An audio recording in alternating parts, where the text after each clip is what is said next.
نظر ڈالیں گے دلچسپ اور عجیب خبروں پر۔ آپ کو بتائیں قبرستان میں خواتین کے رقص پر صارفین کی جانب سے اظہار برہمی۔ غیر ملکی میڈیا رپورٹس کے مطابق جنوبی ڈماسا کے نام سے مغربی چین میں درمیانی عمر کی خواتین کا ایک گروپ پایا جاتا ہے جو چین کے مختلف عوامی مقامات پر اکٹھے رقص کرنا پسند کرتے ہیں۔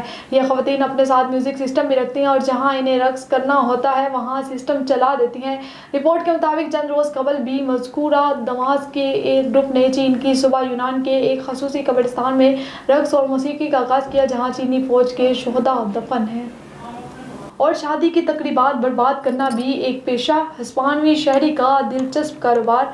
ارنتیسیو نامی درمیانی عمر کا یہ شخص حال ہی میں خبروں کی زینت بنا جب اس کی ویڈیو ٹک ٹاک شو پر وائرل ہوئی۔ اس شخص کا کہنا ہے کہ 500 یورو تقریباً 1.5 لاکھ پاکستانی روپے کی بنیادی فیس کے بدلے شادی کی تقریبات کو برباد کر دیتا ہے اور دولہا یا دلہن کے زندگی کے سچے پیار کا دعویٰ کرتا ہے یوں شادی کی تقریب منسوخ ہو جائے گی۔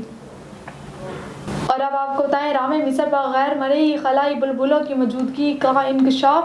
چینی ماہرین نے ہیون میں واقع ہائی ٹیک ریڈار کے ذریعے ایران میں مصر پر غیر مرئی خلائی بلبلوں کا پتہ لگایا ہے۔ امریکی اخبار نیو یارک پوسٹ کی رپورٹ کے مطابق خلائی بلبلوں نے سائنسدانوں کو اہم معلومات فراہم کی ہیں جس کی مدد سے سائنسدان ان ممکنہ رکاوٹ کو کم کر سکتے ہیں جو یہ بلبلیں سیٹلائٹ لانچ کے دوران پیدا کر سکتے ہیں۔